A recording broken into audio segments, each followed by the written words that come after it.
By the way, back to Wongs, 41. around the grounds, Brian, around the grounds, full package. He says that if you boys can secure the horseshoe ring, dunking that bastard, he said he'll bring Chammas. Oh, we could actually end the feud. Yeah, we could end the feud. Problem is, I don't think Gus would. He's not a Mr Wongs type of guy. Really? Nah, he's old school. Is Chinese, he? Real old school. Oh, so if you can't just rip off the tablecloth, he's not there. Nah, he definitely doesn't want Flashy. He's flashiness. not really. Nah, he's old school. Wow. Yeah. Okay. I don't think Gus would come. I don't think Chammas would come either, would they? Unless we could. Well, let's go old school. What if we got Gus and Buzz? Yeah. I feel like I could maybe get those two together. Oh, that'd be good. Did I tell you when we took Buzz to Mr Wongs? No. So we took him to Mr Wongs, right? And we got the lobster. We put it all on for him. This was our golf game. Yeah. And then he's into the soup, right? Eating this Can soup. you hold this story for Matthew? Oh, yeah, I can do that. Okay, let's go to the open line. We have got, for New Tech, 1300 01 1170. Matthew joins us. G'day, Matt. Continue the story, Brian. So we were at, you've met my golfing gang, the Texan, the Lebo Builder, Scratchy, Beast, the Duck, all the greats. So we got the lobster and the prawns, and we put it on. And we got Buzz and Mark Morrie. Oh, yeah. So we invited those two. Yeah. And so we got the prawns out, and the boys are chatting. We're going, oh, Fletch, didn't you get that garlic sauce? Where is it? And we turned around, and Buzz thinks it was cream corn soup. And he's got the spoon, and he's just into it. And we're going, where's the Buzz? What are you doing? He goes, oh, this sweet corn and crab meat soup's unbelievable. And it was pure garlic sauce. Oh. Yeah, Buzz just got right into it. Oh, Buzz, jump on the open line. How are you, Matthew? Mate, I'm going good. Going good, lads. What's happening? Are you up there, Matty, or not? Hey, can I just say something right now? There's a little bit going on at the moment. Now, I had a phone call today. Did you blokes make a remark about you want to learn the tricks of the trade of Kyle and Jackie O? Did I hear something? Yes. No. Yeah, So Hadley. This is it, Matthew. So I get a text from Sugar, and he said, I've got this great idea for a chat. And I went, okay, what is it? He says, lads, I reckon we could have a regular segment. Not sure we call it, but it could teach us how. Guests, Jackie O, Kyle Sandlands, Hadley, Alan Jones. You did so. I've got it here. So that, Matty, it's one of his wacky ideas. Yeah, yep. No, I like it, Joel. It's got legs, mate. Yeah. It's got legs. Well, I'm hearing something that is Mr Sandlands might be reaching out to you blokes. Oh, that'd be great. Was he going to come in here, though? Will he come in? Oh, I don't think... Well, he's just around the corner. Their studio's literally... Oh. It's 5-minute walk at most. Yeah, well, you know Kyle very well from your days at Triple M. You work in the same building. Do you think he would walk in here? What would he do when he comes in here? I'd say he'd smoke. Yeah, that's fine. He'd walk Cigarettes? straight in. Yeah. Yep. You'd have the dart straight in the mouth and away you go. Mate, I tell you what he'd do. He'd walk in and go, like, excuse this, and I don't mean this. He'd walk in and go, what a shithole. What a He's a what do you blokes talk about? Sport? Oh, please. He's a big man, right? Yeah. Do you think him and Hutchie could go at it with an arm wrestle? Hutchie's a big man. Who'd win that? Get out the mud. Get out the mud wrestling, those two blokes. But he's a terrific bloke. Yeah. I really like him. I like his company. And yeah, he ruffles a few feathers, but he's ruffled a few down in Melbourne. They don't know what to make of him. No. But, I mean, we were doing that before him. Yeah. We were down in Melbourne with Bob and Andy bringing up the sperm milkshakes. We got cut off. Never to cross again. No. Anyway, Matthew, how are you seeing tonight? Mate, I'm supremely confident, New South Wales boys. So I just I look at the game. It's Nathan Cleary's time. I just see him dominating this series. I really like the way he's playing at the moment. Throughout the early part of the season, he was a little bit sideways, doing a lot of those cross plays, lost a bit of his upfield thrust. But if you watch him in the last two performances, he's playing gun barrel straight, and the blokes on the outside of him, the centres in particular, are just getting so much time to play. So if he plays that way, and he can peel short the Queensland defence and give Crichton and Latrell time, they could really do a job on Queensland. But and the other thing, look, and I've said this before, I think ultimately the difference will be Nathan's attacking kicks. And for him to get in position for attacking kicks regularly, that means we're in control. We can build the pressure, and we're going to win the yardage. But, mate, you look at our back three. Like, you give me a better yardage combination than Edwards, To'o, and Zach Lomax. Is Lomax a cheeky... I was only just thinking about that now as Matty said it. Is Lomax a cheeky man of the match option? If he knocks out 30 hit-ups, yeah, is he a cheeky sort of player or not? Yeah, and he might he might get a double too. Yeah. We're talking about Nathan's kicking. He's a chance of picking up a couple of tries. Yeah, I think so. They will target Zach. Billy's done it before. Because Zach puts so much focus and so much energy into his attack, and particularly his yardage, when the transition happens to defence, he can be caught out a little bit sometimes, and you see him get disconnected from his centres. So that's where they'll go. They'll test Zach all night defensively. I kid you not, Matty. The favourite in the next race, Brian, is what, Brian?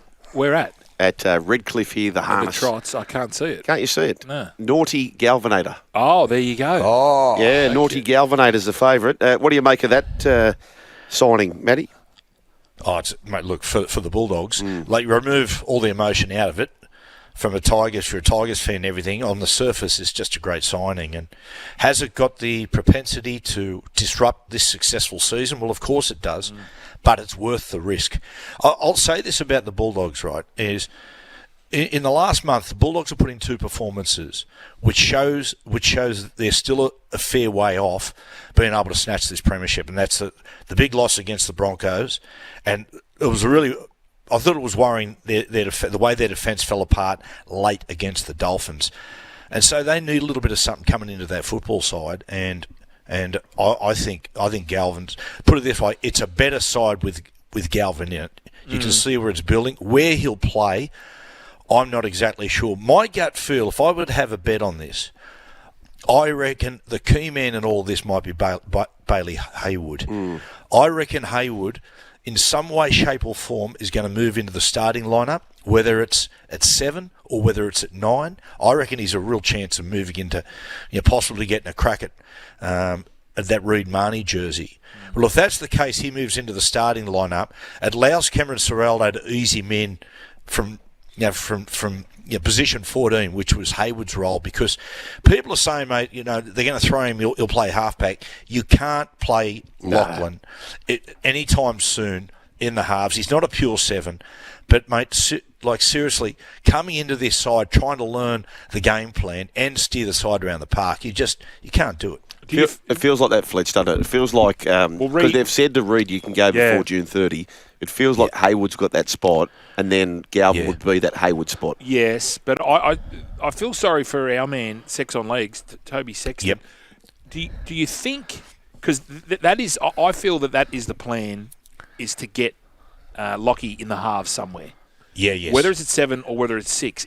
I don't think he's going to push Burton out, so then that leaves poor old Toby Sexton out. Matty, my question to you is, if the Tigers come and knock in and just say, look, what's going on there, would you come and play 7 for us? If you're Toby Sexton, do you back yourself to aim up and stay at 7 with the hope of mate playing semi-final football, or do you go, you know what, I'm going to have a crack. I'm going to have a crack at the Tigers. Look, for the remainder of this season, Fletch, I wouldn't be surrendering my 7 jersey at the Bulldogs. No. Regardless of all the speculation, I'd actually view the arrival of Galvin for Toby as an opportunity. Because if Toby moves on, right, who's going to be the 7? Now, the favourite will probably be Bailey Haywood, but there are no guarantees. It can put a young bloke in the 7 that's going to work. If something happens and Galvin suddenly moves into 6, what that means with Burton, I don't know. There's all these puzzle they've got to put together. But if he goes into the 6 and Toby's in the 7 and that partnership just flies and takes off, well, they might be crazy to just let Toby walk out the door. And because, as I said before, I don't think Bailey's a pure 7. Mate, I don't think you cannot play Burton at 7. I saw Burton earlier this year and all last year, the 6 jersey really weighed on him. He's got his head around that now, but putting him then in the 7, I think will bring back those problems. I think it'll really burden him. And so, I know they've got a young guy coming through, a young fellow, Matt Wood, I think it is. Mitchell, yeah. Mitchell Wood. But again, I come back to the fact, young guys. Being an outstanding junior, a top-line junior, is very different to NRL football. There are no guarantees, and I am a little bit perplexed with everything that's going on of allowing Toby to leave. There's been a bit of stuff that I've been, I reckon, just a little bit disappointed in the fact that there's been a lot of comments in and around Toby's game that I believe people have said, oh, mate, if you look at this, he did this in this set of 6. Almost basically, preparing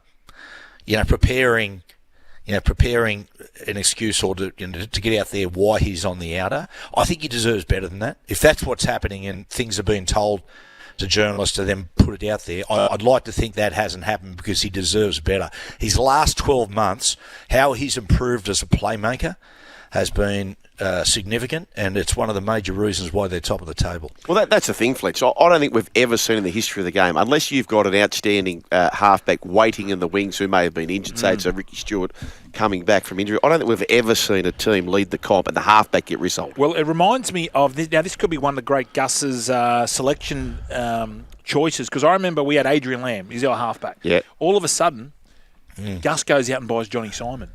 And we're all going, oh, geez. Johnny Simon was obviously an Origin player. So what year is this, Brian? 97, yep. I'm pretty sure.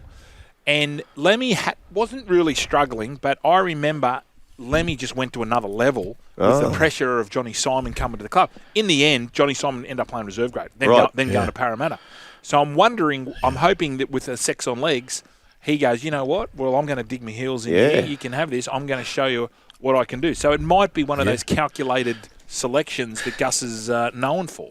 Fletch, it always appeared to me that Lammy and Gus had a problematic relationship. Oh, yeah. That's how it appeared. And Gus seems like he's, the type of guy, once he makes his mind up on somebody, it takes a fair bit to swing him round.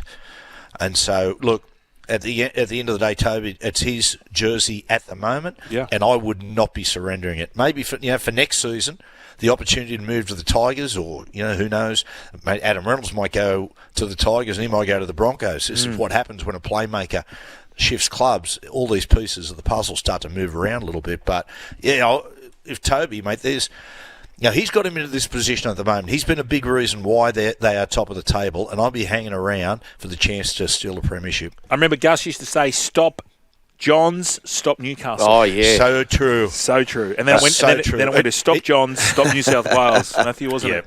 Yeah, it was, mate. That's every time I would take the field, that would just be ringing in my ears. Speaking of ringing, are you up to date with Mobland? Fletch, I'm one off at the moment. Okay. Yes. There's only two to go. Yeah. So come on. It's very, very good. Join the dots. Hey, Matty, the mail is lots of text coming through. Sparman's text through, Whistler's text through. They said word is on the street that tonight, backstage with Matty and Cooper, will happen straight after full time. Is that right? Oh, yeah, we do. We get straight down into the recording room and away we go. Wow. Which could be a little problematic in itself, given the fact that I've had a couple already. I shall continue to have a couple. Yeah. It's Origin night. It's Origin night, mate. Yeah. Tonight I go out there, I get a big box of ice blocks. Yeah. I get, I got the chips ready. I got the beer ready. Yeah. Good luck. What's your Origin meal? What's your Origin meal? When I was a kid, it was always Pizza Hut, but we're having steaks tonight. So. Okay. Oh, nice. Trish cooking the steaks, honestly, feeding them. Hey, Matty. Shitter for the next 3 hours. What's the final say, Matty, before you go? How do you see this going? I see New South Wales 13 plus. Oh. Ooh, yeah, they'll come out. It'll be... I just think, like Queensland, mate, will come at us, as they always do, really, really hard, but we have got... in Nathan Cleary, I think Nathan at the start of this year, when he sat down his goals or the things that he wanted to achieve this year, I reckon at the very, very top would have been dominate this Origin series, and I reckon he will. Okay, back beautiful. end of the first half, I can see the Queensland forwards knocking up. Mo Fodawaker. Lindsay Collins hasn't played a hell of a lot of games. We're going to play through the middle. Yeah. Dylan Edwards score underneath the post. Harry Grant's got to make 70 tackles, doesn't he? He hasn't been playing a heap of footy. Just keep running at him. Yeah. Anyway, mate, it's a great side. I mean, look at our centres. As I said, the yardage team, our forwards are strong. And Timmermatic, half time. Oh, beautiful. Timmermatic is going to be half time. I cannot wait. That music means we've got to go. What, you're still here? Well, you can see more on the Joel and Fletch socials and catch us live on SEN Radio, you beautiful humans.